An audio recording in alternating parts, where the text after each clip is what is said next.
Bismillahirrahmanirrahim. Assalamu alaikum. Today is date is 13 August 2020 and the day is Thursday. Subject General Science class 9 chapter number 9 पढ़ेंगे हम. बुनियादी electronics chapter का name है और topic जो आज हम पढ़ेंगे माइक्रो प्रोसेसर. क्वेश्चन लिख सकते हैं आप माइक्रो प्रोसेसर पर नोट लिखें या माइक्रो प्रोसेसर के कितने हिस्से होते हैं. ठीक है, तो स्टार्ट करते हैं हम. पेज नंबर 169 पे है माइक्रो प्रोसेसर. माइक्रो प्रोसेसर एक बहुत बड़ी सेमीकंडक्टर चिप होती है. इसमें ट्रांजिस्टरों, डायोडों और रेजिस्टरों की तादाद लाखों में होती है. ये तमाम कंपोनेंट माइक्रो प्रोसेसर की अंदरूनी सर्किटरी में मुंसलिक होते हैं जिनके दर्जे कैसे होते हैं. एक आपके पास है कंट्रोल यूनिट जिसे आप सीयू कहते हैं और दूसरा है तसब्बी और मंतकी यूनिट यानी कि अर्थमेटिक और लॉजिक यूनिट. ये यूनियन की एब्रीवेशन है. आपसे यहाँ पे क्वेश्चन पूछ सकते हैं कि कंट्रोल यूनिट और अर्थमेटिक लॉजिक यूनिट का एब्रीवेशन बताएं. तो कंट्रोल यूनिट के लिए सीयू और अर्थमेटिक लॉजिक यूनिट के लिए एएलयू. ठीक है, इब्तदाई दिनों में डिजिटल सर्किट और वैक्यूम ट्यूब को इस्तेमाल करके तश्कील दिए जाते थे.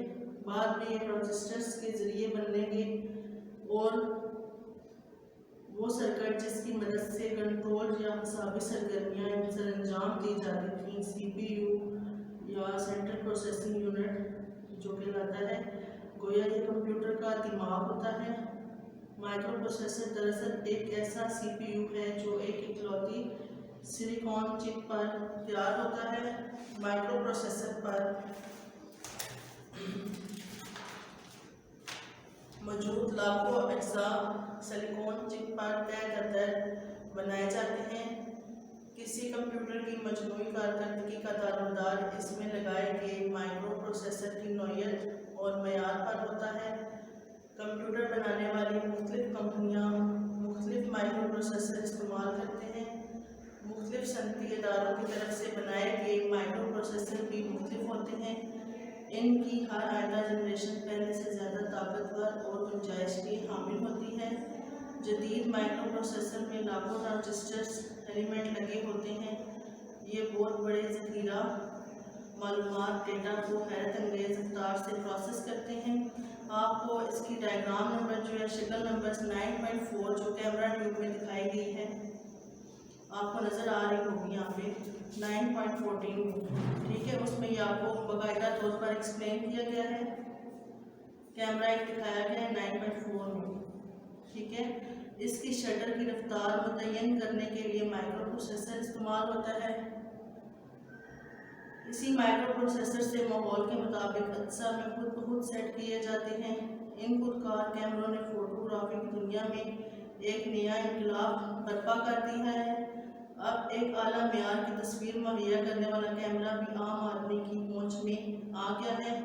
माइक्रो प्रोसेसर इन कैमरों के अलावा भी बहुत सी डिवाइसों में इस्तेमाल होते हैं. इन डिवाइसों में क्या क्या चीज़ें शामिल हैं आपके पास? Micro oven, video tape recorder, washing machine, medical आलात और हज़ारों नैयत की मशीनें इसमें शामिल हैं. ठीक है क्लास, आप लोगों ने ये अच्छे तरीके से रिवाइज करना है. ठीक है, ये आपके पास पेज नंबर 170 पे टॉपिक है प्रोसेसर, माइक्रो प्रोसेसर. ठीक है, किन किन चीज़ों से बनाए जाते हैं और नीचे इनका इस्तेमालात भी लिखा हुआ है. नेक्स्ट लेक्चर के साथ आपसे फिर मुलाकात होगी. अपना ख्याल रखिएगा. अल्लाह हाफ़िज़.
Assalamualaikum class.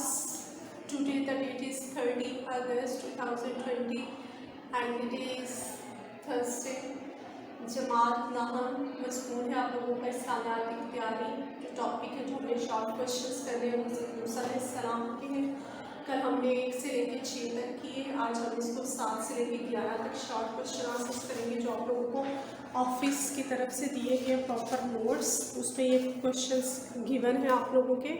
ये प्रॉपर एक कॉपी बनी हुई है। 6 से लेकर आज हम इसको 11 तक करेंगे, ठीक है जी। शॉर्ट क्वेश्चन ये हमने टॉपिक प्रॉपर क्वेश्चन के साथ पॉइंट्स के साथ किया था। अब इसके शॉर्ट क्वेश्चन आंसर्स हैं जो कि 11 हैं। 6 हमने कल में किया, 7 से लेकर 11 तक करेंगे जी। 7वां देखिए, बनी इसराइल को फिरौन और इसकी कौम से निजात दिलाने के लिए अल्लाह ताला ने किससे मुंतखब किया? बनी इसराइल को फिरौन और इसकी कौम से निजात दिलाने का काम किसके सुपुर्द हुआ था? हज़रत मूसा और हज़रत हारून की, ठीक है जी। किसको मुंतखब किया था? तो हज़रत मूसा और हज़रत हारून की। नेक्स्ट देखिए सवाल नंबर 8, हज़रत मूसा का तारुफ 4 जुमलों में दे करें, ठीक है। आप लोगों ने जो लॉन्ग याद किया, अगर आप लोग वो भी कर सकते हो, आप लोग ये भी कर सकते हो, ठीक है। 4 जुमले हज़रत मूसा अलैहिस्सलाम के तारुफ के बारे में आप लोगों ने लिख लिए। पहला देखें, हज़रत मूसा बनी इसराइल के एक जलील कद्र पैगम्बर थे। आप अलैहिस्सलाम का नस्ब हज़रत याकूब तक पहुँचता है।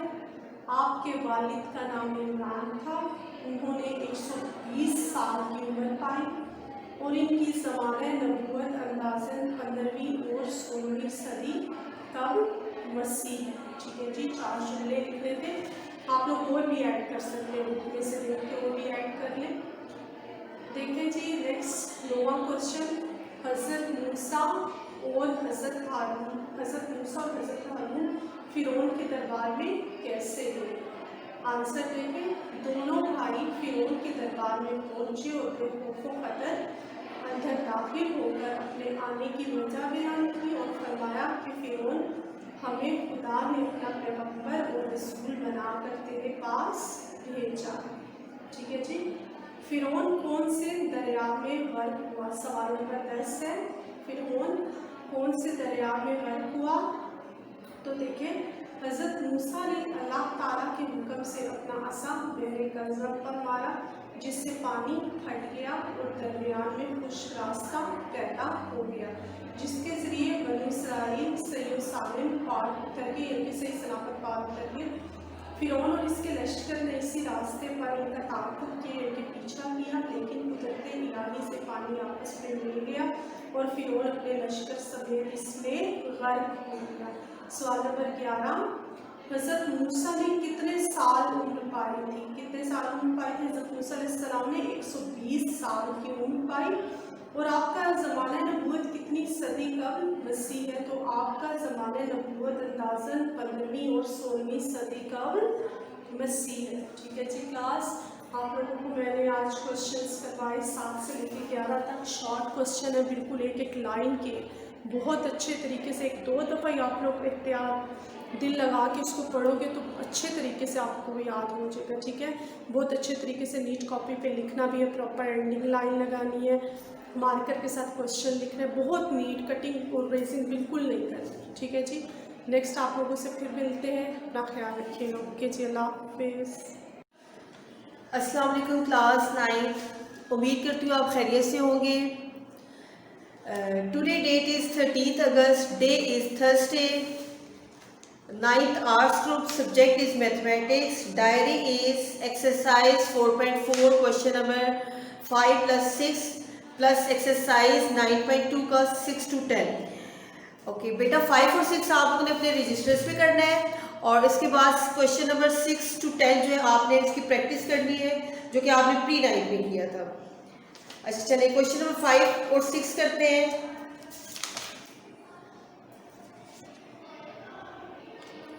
अच्छा बेटा, क्वेश्चन नंबर 5 में आपके पास देखें पॉलिसी फी गिवन है 10 लाख रुपीज़। हमें फर्स्ट प्रीमियम निकालना है 2.5% रेट के हिसाब से।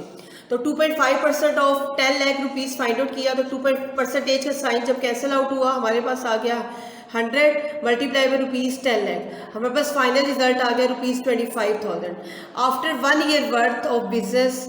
वो कहते हैं कि 1 साल के बाद जो है 10% उसमें से लेस हुआ है, तो 10% हम पहले 10 लाख का हम 10% जो है पहले हम 10 लाख का 10% फाइंड आउट कर लेते हैं, तो 10% ऑफ 10 लाख, तो 10% मीन्स के 10/100 मल्टीप्लाई ₹10 लाख मीन्स के 1 साल के बाद बिजनेस की जो वर्थ हो गई है वो है 10 लाख में से हमारे पास 1 लाख माइनस हो गया, तो 9 लाख रुपीज़।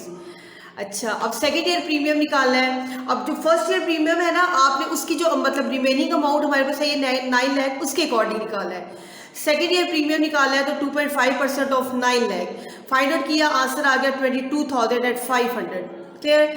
तो 2 साल के बाद वो कहते हैं कि दोबारा 10% जो है मतलब आपके पास है, तो 10% ऑफ ₹9,000 वो आपसे कह रहे हैं 2 साल के बाद फिर आपकी 10% जो है मतलब डिक्रीज हुए, तो 10% पहले हम 9 लाख का 10% फाइंड आउट कर लेते हैं।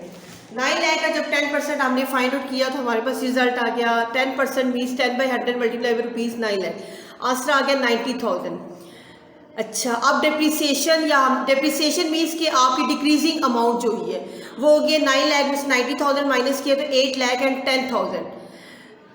ओके, अब थर्ड ईयर प्रीमियम 2.5% के लिहाज से थर्ड ईयर प्रीमियम निकाला तो 2.5% ऑफ ₹8 लाख एंड 10,000, तो कैलकुलेट किया तो रुपीज़ आपके पास आ गया 20,250।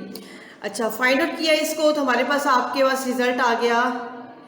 अब 30 साल की पेड प्रीमियम जो है हमने निकाल, ये तो आपका थर्ड ईयर प्रीमियम निकला ना। अब 30 साल की जो आपने निकालनी है प्रीमियम अमाउंट, अच्छा 30 साल की आपकी जो प्रीमियम आएगी 2.5% के हिसाब से वो आएगी 2.5% ऑफ ₹8 लाख एंड 10,000 के अकॉर्डिंग हमारी आएगी 20,250। टोटल 30 साल की प्रीमियम हमारे पास होगी, एक की 25,000, एक हमारे पास होगी 22,500 क्लियर, और एक होगी 22,500, तीसरी होगी 20,250 रुपीज़। अच्छा, अब हमारे पास देखिए 30 साल की जो हमारी टोटल होगी वो 67,750।